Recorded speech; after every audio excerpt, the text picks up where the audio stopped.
Alhamdulillah wa salli wa sallim ala man ba'asa rahmatan lil alamin. Et Aïcha radhiyallahu anha rapporte des choses qui montrent la sympathie que Rasul sallallahu alayhi wa sallam avait vis-à-vis d'elle, puisqu'elle dit: je me suis vu un jour et j'ai vu Rasulullah sallallahu alayhi wa sallam s'arrêter devant la porte de ma chambre, et les Abashites, c'est-à-dire que les gens de Abasha, les Éthiopiens, étaient en train de s'amuser, et Rasulullah sallallahu alayhi wa sallam m'a pris, il m'a couvert avec son voile afin que je puisse regarder, et j'étais entre son oreille et son épaule, c'est-à-dire qu'il m'avait placé sur son épaule et il s'est levé à cause de moi jusqu'à ce que ce soit moi-même qui me soit retiré. La dit c'est rapporté par Ahmed.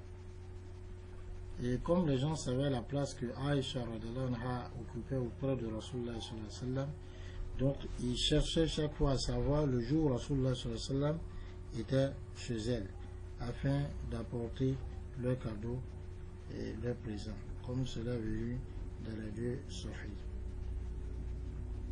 Mais malgré cela, il y a quelque chose d'intéressant, c'est que Rasulullah sallallahu alayhi wa sallam, une fois Aïcha radhiyallahu anha lui a demandé laquelle de ses femmes il aime le plus, il a dit que c'était elle. Et elle a dit: si c'est vraiment moi, il faut le dire à toutes les femmes devant moi. Il a dit: d'accord, tiens une date, mais ne leur dis pas qu'il t'a donné une date. Et il a donné des dates à chacune de ses épouses, et au moment, il leur a dit, ils devaient se rencontrer quelque part. Et quand ils étaient réunis, Aïcha a demandé à Rasulullah, laquelle de tes femmes tu aimes le plus? Il a dit: celle qui a une date avec elle, c'est celle à qui j'ai donné une date, c'est celle-là que j'aime le plus. Et chacune a sorti sa date. Donc, ça dit qu'il les aime toutes, même s'il aimait plus Aïcha radhiyallahu anha. Et à cause de son amour pour Rasulullah, pour Aïcha radhiyallahu anha, Rasulullah a demandé permission à ses autres femmes afin de rester auprès d'elle dans la maladie dans laquelle il est mort, afin qu'elle puisse s'occuper d'elle. Et la jalousie de Aïcha radhiyallahu anha vis-à-vis des autres femmes.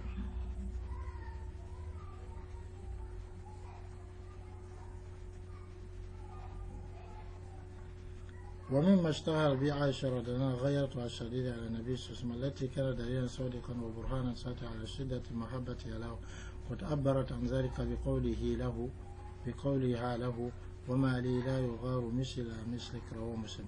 في يوم من الأيام كان النبي صلى الله عليه وسلم عندها، فأرسلت إلى أمهات المؤمنين بوعاء فيه طعام، فقامت عائشة رضي الله عنها إلى الوعاء فكسرته، فجعل النبي صلى الله عليه وسلم يجمع طعامه ويقول: غارت أمكم، رواه البخاري. وكلما تزوج النبي صلى الله عليه وسلم امرأة كانت تسار بالنظر لترى إن كانت ستنافسها في مكانتها من رسول الله صلى الله عليه وسلم، وكان النصيب الأعظم من هذه الغيرة لخديجة رضي الله عنها بسبب ذكر الرسول صلى الله عليه وسلم لها كثيرا. وعندما خرج النبي صلى الله عليه وسلم في عيد الليالي إلى البقيع، ظنت أنه سيذهب إلى بعض نسائه فأصابتها الغيرة، فعاتبها النبي صلى الله عليه وسلم وقال لها: أظننت أن يخيف الله عليك ورسوله، رواه مسلم.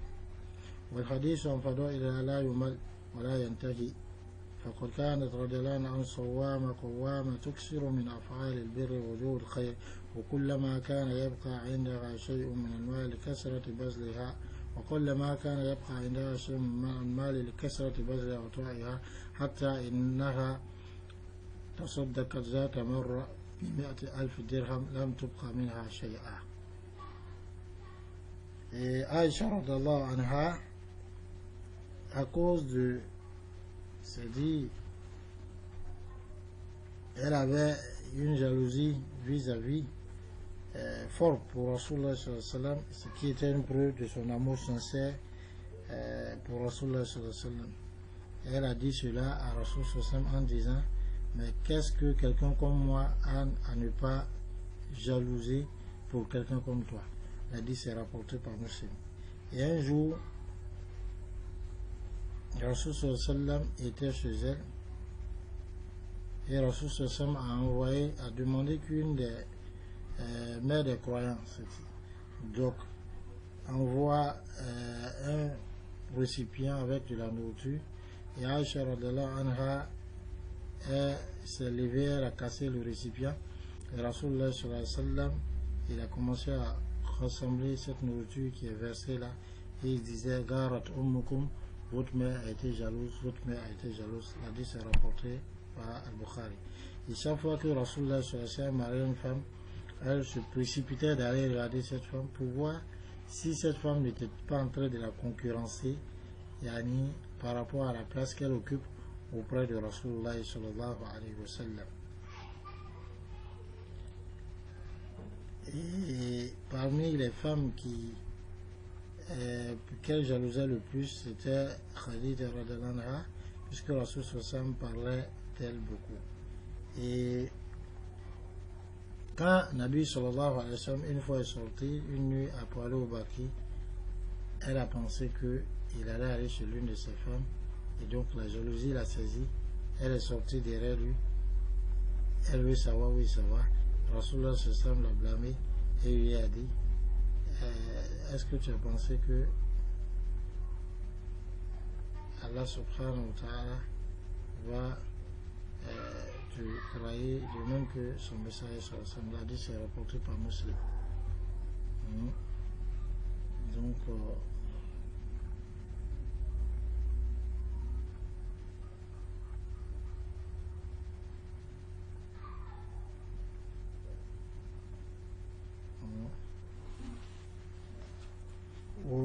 parler des mérites de Aïcha radhiyallahu anha, en fait on ne va pas se lasser de parler de ça et ça ne peut pas finir. Elle était radhiyallahu anha une grande jeûneuse et une grande prieuse la nuit. Elle faisait ça, c'est ses mérites. Elle faisait beaucoup d'actions de bien, de bienfaisance, et il était presque impossible qu'on trouve chez elle de l'argent ou des biens à cause du fait qu'elle dépensait abondamment, pas pour gaspiller, mais elle donnait aux pauvres. Et jusqu'à ce qu'une fois, elle a dépensé 100 000 dirhams et rien n'est resté avec elle. Et rien n'est resté avec elle. Et voilà pourquoi les savants ont dit Hafsa radhiyallahu anha, elle, dans sa dépense, qu'est-ce qu'elle faisait? C'est-à-dire tout ce qu'elle gagnait, elle donnait en même temps sur le champ. Quant à Aïcha radhiyallahu anha, elle rassemblait tout ce qu'elle gagnait jusqu'à ce que ça devienne beaucoup afin de dépenser. Et parmi ses mérites, c'est que Rasulullah sallallahu alayhi wa sallam, il a dit d'elle que la supériorité de Aïcha sur les autres femmes est comme la supériorité de ce qu'on appelle le starid, une sorte de nourriture à base de viande et de farine. C'est comme la supériorité de ce farine sur les autres femmes. Hadith est unanimement reconnu authentique. Mais de la hadith, Rasul sallallahu alayhi wa sallam dit les meilleures femmes de l'humanité sont Maryam, Khadija, Asiya et Fatima. Et Rasulullah sallallahu alayhi wa sallam a dit de Khadija radhiyallahu anha qu'elle est la patronne des femmes de cette communauté. De même, il a dit de Fatima radhiyallahu anha qu'elle sera la patronne des femmes du paradis. Et donc, on se demande de Aïcha, de Khadija, de Fatima qui est meilleure. Il y a beaucoup de paroles des savants sur le sujet. Seulement, chacune a une spécificité que l'autre n'a pas.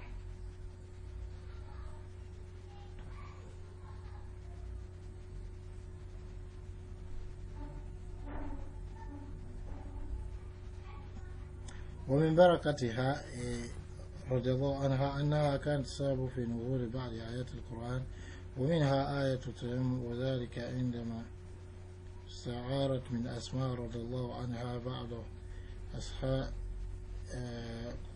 قلادة فضاعت منها فأرسل رسول الله صلى الله عليه وسلم بأصحابه ليبحثوا عنها فأدركتهم الصلاة ولم يكن عندهم ماء فصلوا بغير وضوء فلما أتوا إلى النبي صلى الله عليه وسلم شكوا إليه فنزلت آية التيمم فقال أسيد بن خدير لعائشة رضي الله عنها جزاك الله خيرا فوالله ما نزل بك أمر قط إلا جعل الله لك منه مخرجا وجعل للمسلمين فيه بركة. متفق عليه.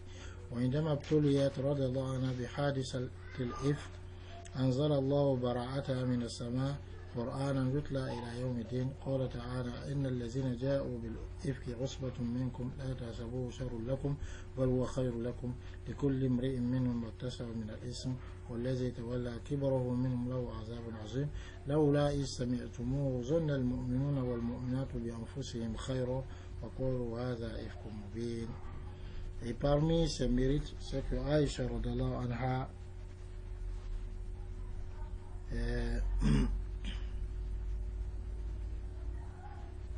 beaucoup de versets ont été révélés à son sujet à travers, par sa cause.